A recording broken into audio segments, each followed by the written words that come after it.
Vamos a discutir sobre, o hacer más bien un pequeño balance sobre el paquete económico 2014. Ya se aprobó la reforma fiscal, viene ahora la ley del gasto, y déjenme antes que nada presentarles a los invitados de esta tarde, que ya velan sus argumentos, los tienen listos para entrar al debate. Ciro Murayama. Ciro, muchas gracias por estar con nosotros. Gracias a ti, Pepe, por la invitación. Ciro Murayama, de la UNAM, es académico especialista en economía de la Universidad Nacional Autónoma de México, y está también con nosotros Luis Fonserrada, director del Centro de Estudios del Sector Privado. Luis, muchas gracias por estar con nosotros. Pepe, muchas gracias a ti. Usted ya lo conoce, los dos han estado ya con nosotros en este programa, y si quieren vamos a entrarle directamente al tema. ¿Qué les parece si abrimos con algunas de las dudas que hay sobre la aplicación de la reforma fiscal? Y la primera de ellas sería, o la aterrizaría en la siguiente pregunta, y es que si creen que esta reforma fiscal vaya a poder consolidar las finanzas públicas de este país, el dinero que el Estado necesita para impulsar el crecimiento y para, digamos, tener los recursos suficientes. Mira, Pepe, número uno, yo creo que es cierto que, dadas las carencias que tiene nuestro país, el monto que recauda es relativamente bajo.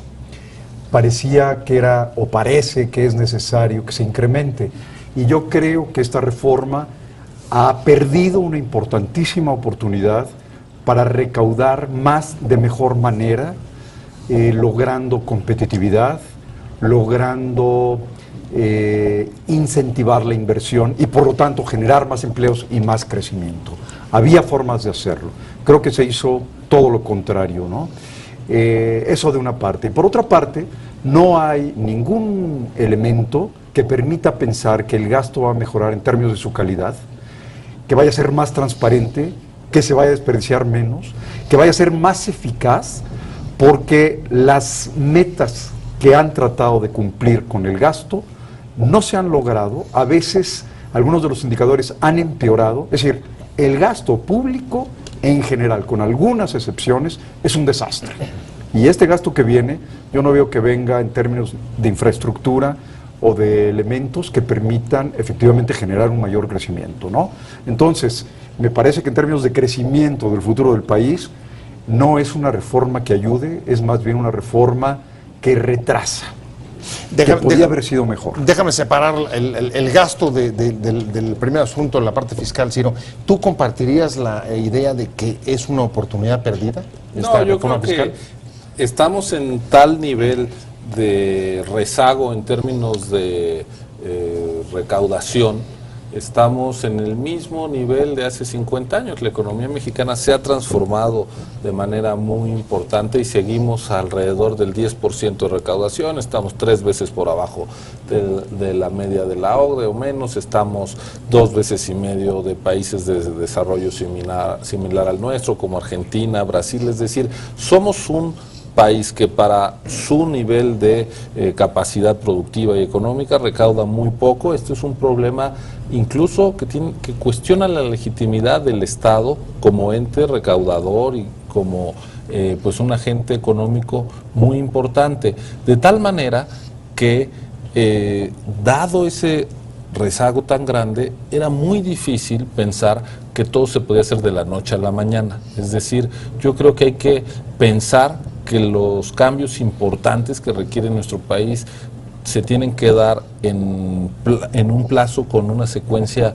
más o menos bien definida, que más nos conviene no estar pensando en que todo se puede hacer de inmediato, que no es solo la voluntad política de un momento, sino que es una construcción, y en ese sentido yo creo que la reforma va en buena dirección. O sea, no es para ti una oportunidad perdida. No, al contrario, mira, hay avance. unas cosas muy importantes. Hoy lo decía en su artículo de reforma la secretaria general de la Comisión Económica para América Latina y el Caribe, la CEPAL, Alicia Bárcena, decía, miren, por primera vez empezamos empezó México a subir el impuesto sobre la renta, a hacerlo más progresivo, después de que la tendencia había sido la contraria, en un país con una brutal desigualdad. Se abandona la idea de que solo se puede conseguir recaudación a través de IVA en alimentos, que era muy difícil por el momento económico que estamos viviendo. Se empiezan a quitar algunos hoyos que daban lugar a unos gastos fiscales muy excesivos, es decir, a que el Estado dejara de recaudar parte muy significativa. Me refiero, por ejemplo, al tratamiento especial a sectores como el transporte foráneo o al IVA en la frontera y en 3 territorios, incluso donde no era frontera, que tenían un tratamiento especial, como Los Cabos o Cancún. Entonces, yo creo que hay elementos que son realmente importantes, porque empiezan a cambiar la narrativa del discurso económico y de las decisiones económicas que nos han dado muy malos resultados. Yo ahí sí estoy de acuerdo con Luis, es decir, se gasta muy mal en este país, pero lo que tenemos que hacer es irnos planteando gastar bien en vez de perder la oportunidad de ampliar los recursos del Estado, que son insuficientes. Ahora, por lo pronto, Luis, el Estado va a recaudar más, va a tener más recursos para gastar. ¿Eso sí abonará a crecimiento o no? Mira, si se gastara en infraestructura, Pepe, somos el país número 70 en infraestructura, cuando en el PIB somos el 12 o el 13, y no se va a gastar en infraestructura. ¿Dónde se va a ir la lana? Una gran parte se va a programas sociales, además mal diseñados. Finalmente se cambió el fondeo del seguro de desempleo, lo que me parece muy favorable, porque antes lo iban a tener que pagar los trabajadores. Ahora no, van a salir del Estado, eso está bien. El 65 años y más me parece que va contra todo lo que está sucediendo en todo el mundo y contra la esperanza de vida de los mismos mexicanos. Seguro de desempleo, pensión universal. Debería ser 70 años y más, no 65 y más. Y no hay en la recaudación la progresividad que requerimos. Se sigue subsidiando, y ahí yo difiero un poco de Alicia en el artículo que escribió hoy, y en el sentido de que podíamos haber avanzado muchísimo en progresividad, es decir, que eliminar estos subsidios tan obscenos que seguimos manteniendo, no solamente empeora, porque ahora le vamos a cobrar más a refrescos y a alimentos, que son una parte importante de la dieta de los mexicanos de menores ingresos. Alimentos chatarra, Alimentos chatarra, sin haber creado... Ese es IVA, ¿no? Ese es IVA. Pues es un impuesto disfrazado, es un IVA disfrazado. Pero además, sin haber creado algo que nosotros insistíamos muchísimo a la hora de generalizar el IVA, un mecanismo de compensación para los niveles de menos recursos. No se hizo. Entonces es mucho más regresivo lo que estamos viendo. En ese sentido es que yo creo que se perdió una oportunidad importante. Ojalá se pueda modificar el año próximo, porque ahora los subsidios son más regresivos todavía, ¿no? Indudablemente. Entonces, bueno, yo creo que hay muchos elementos que impiden que esta economía vaya a crecer realmente como debiera crecer. ¿Los subsidios más regresivos, Ciro? Yo creo que el hecho de no cobrar, digamos, de permitir los precios bajos en comida chatarra, en refrescos, dados los índices de sobrepeso y obesidad en nuestro país, que están empezando desde la infancia y que están apuntando ya a riesgos tan grandes, incluso como la caída de la esperanza de vida en México. Somos un país que acabó su transición epidemiológica muy mal. Un problema de salud pública ya. Muy grande. Y quienes más desprotegidos están para enfrentar las enfermedades crónico-degenerativas son los pobres. Entonces, la manera de hacer una buena política pública hacia ellos no es subsidiarles las papitas, los refrescos y los chocorroles, sino evitar que por ese consumo caigan en la enfermedad. Por supuesto que no creo que alguno solo de estos impuestos sea una bala de plata que nos va a acabar con los males fiscales. No. Tenemos un problema generalizado, recaudamos mal todos los impuestos, el IVA, el impuesto a las empresas, a las personas físicas, los especiales. tenemos muchos tratamientos que empezaron como estímulos y se volvieron privilegios. ¿Por qué las zonas hoteleras de Los Cabos pagan un IVA hasta el día de hoy menor que los de Puerto Escondido en Oaxaca o Cancún que Manzanillo? Digo, francamente, fuimos creando grupos privilegiados con el pretexto de los estímulos. Yo creo que hay que empezar a tener un piso mucho más parejo y creo que la reforma sí apunta en esa dirección. Y yo creo que esta reforma, si se hubiera vetado, hubiéramos confirmado que estos intereses están localizados, los de los refresqueros, los de la chatarra, los del IVA en frontera, pueden incluso echar abajo por sus intereses reformas muy tímidas, muy tibias, pero que van en la dirección correcta. Yo no creo que esto sea la reforma que va a resolver el problema, pero sí creo que empieza a implicar un golpe de timón necesario después de 30 años de tan desastrosos resultados económicos. Pero incluso con amenazas de amparos, ¿no? Por parte de algunos empresarios que además el PAN está apoyando, ¿no? Estamos hablando sobre el déficit público que va a acompañar este paquete económico y si les parece o no que eso pueda ser peligroso para el crecimiento. Ciro, ¿te parece que pueda ser peligroso, sí o no? No, mira, el déficit, yo creo que hemos vivido muchos años de una satanización, una cosa casi pavloviana, ¿no? Se oye déficit y a correr porque aquí viene el Día de Muertos. No, a mí creo que el déficit es un instrumento, es una herramienta que los gobiernos, las economías pueden usar de manera oportuna y también de manera responsable en distintos momentos. Y las herramientas, pues las puedes usar bien o mal. Entonces, el hecho de que haya déficit no me parece en sí mismo un problema, porque esto hay que verlo además en una secuencia. Venimos de un crecimiento que va a la baja con una severa incapacidad de generar empleos cuando tenemos no solo una oportunidad, sino una responsabilidad histórica por el momento demográfico que vive México. Es decir, estos niveles mediocres de crecimiento con todavía parte del llamado bono demográfico es una responsabilidad mayor porque estamos cancelando la posibilidad de inserción productiva y el bienestar de muchos millones de jóvenes mexicanos que con su trabajo podrían aportar a la generación de riqueza del país. Entonces, en sí mismo a mí el déficit no me preocupa. Creo que hemos hecho además un uso muy abusivo de la contabilidad y del maquillaje porque nunca realmente tuvimos déficit cero, aunque así se anunciara. Se tapaba un hoyo y se destapaba el otro y entonces tú le quitabas los recursos a Pemex, no le permitías invertir, le obligabas a endeudarte, entonces pues contablemente el endeudado era Pemex y no el Estado mexicano cuando Pemex es parte fundamental de nuestras finanzas. Entonces yo creo que hay que superar esa discusión, ese tipo de reacciones casi automáticas y alérgicas a ciertas cosas, entre ellas el déficit.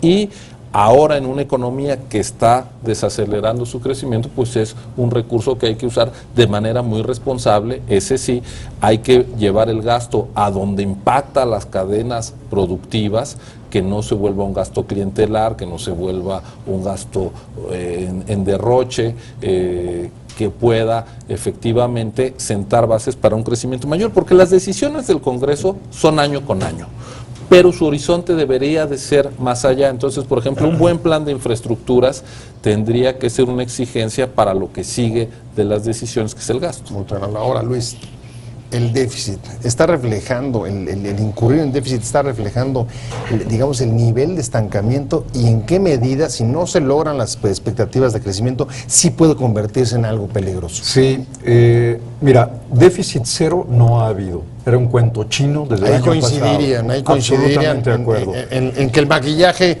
ha funcionado. Siempre, desde que se manejó el cero. El tema, y el tema grave, es que como no hemos tenido déficit cero, hemos tenido déficits año con año desde el 2009. El 2009, con una caída de la economía de casi 6%, era necesario. Es un instrumento que se puede utilizar. Chile lo hizo, entró en un déficit también, pero los años siguientes, Chile se las arregló, redujo el gasto, que ya había cumplido su misión, y desaparecieron los déficits.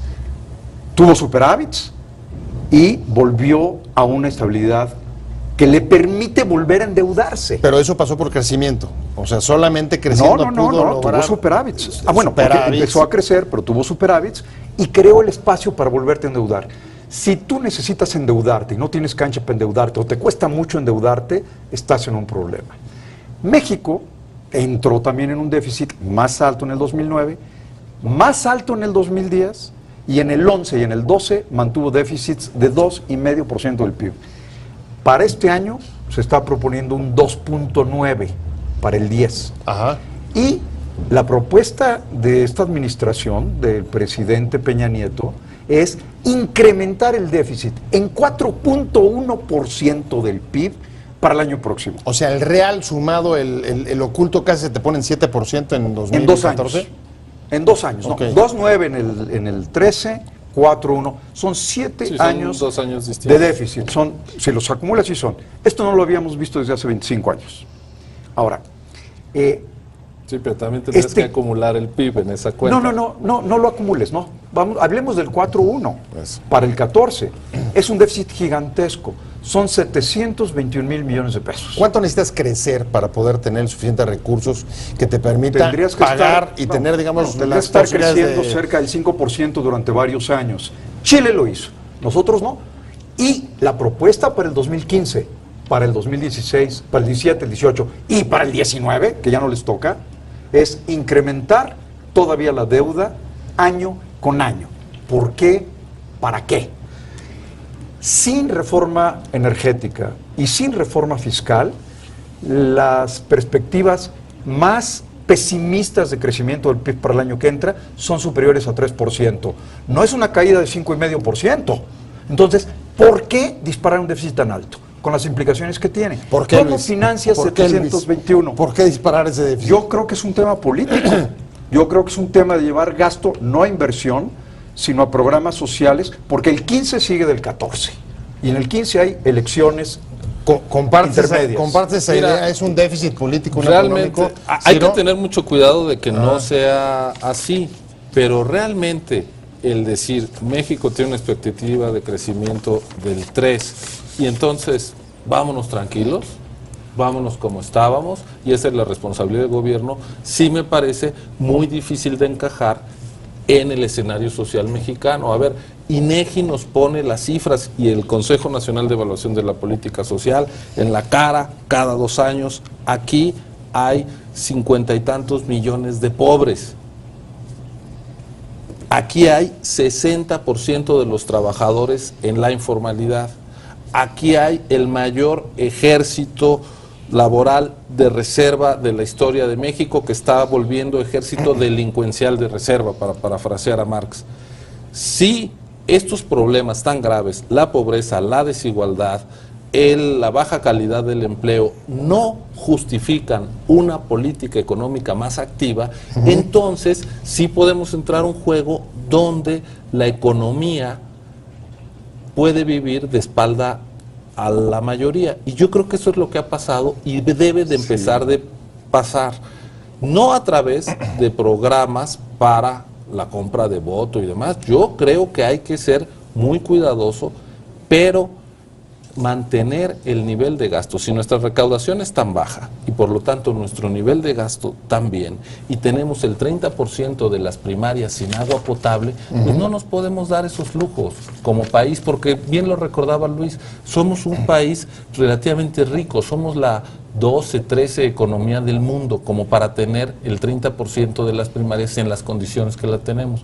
¿Y cómo se puede llevar agua, pupitres y demás a las escuelas? Pues a través del gasto, y hay que ser muy cuidadosos, pero yo no creo que la salida sea, como hay quien lo ha hecho muy mal, no hagamos nada, porque la gente ahí está, los niños están creciendo, están volviendo jóvenes y tienen las puertas cerradas, y eso es una responsabilidad histórica que tenemos que afrontar. Voy hacia el final, en la recta final del programa, y si me dejan sintetizar muy a grosso modo, déficit político y frente a imperativo social.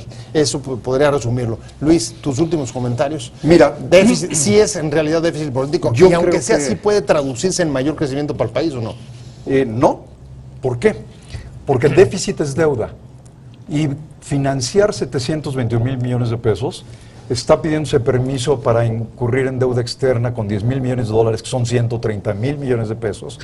Si se los quitas a los 721,000 que ya los trajiste del exterior, todavía tienes que financiar 600,000 millones de pesos. ¿Y cómo vamos a financiar eso? ¿Cómo lo vamos a financiar? El ahorro total de nuestro país el año próximo, que son los recursos que se pueden prestar, si creciéramos al 4%, con una inflación de 3,5%, porque de eso depende, va a estar el ahorro en chequeras, en ahorro, en cuentas de ahorro, en el SAR, en el Infonavit, todo esto va a dar algo alrededor de 700,000 millones. O sea, el Estado va a concentrar el ahorro del país. Bueno, 600,000 se van a generar para ser prestados y el Estado se quiere llevar 600. O sea, todo. O sea, todo. Entonces la pregunta es, ¿hay que cuidar el gasto? Sí. ¿Quién lo va a cuidar? Yo le preguntaría a Ciro, ¿quién lo va a cuidar?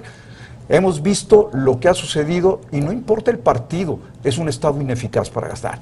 Y entonces, ¿va a haber crédito para el consumo? ¿Va a haber crédito para la inversión? La respuesta es no. Y lo único que reduce la pobreza, que estoy 100% de acuerdo con Ciro, son muchos millones y muchas carencias. ¿Cómo reducimos la pobreza? Está bien que haya agua en las escuelas, evidentemente, pero si no generamos empleos, no vamos a reducir la pobreza. Y no estamos haciendo lo necesario. El gobierno bien podía gastar en infraestructura y no lo va a hacer. Va a gastar en gasto social, político. Se me acabó el tiempo. Ciro, me imagino que se quedó con ganas de la réplica. Queda como imperativo social, yo estoy seguro que lo defiende. Vamos a hacer otra edición más de un programa como Claro estos. que sí, Todavía tenemos el asunto del gasto y el final del paquete económico. Muchas gracias, Ciro Murayama, por haber estado con nosotros. Muchas gracias, Luis Fonserrada, como siempre, por habernos acompañado, pero sobre todo...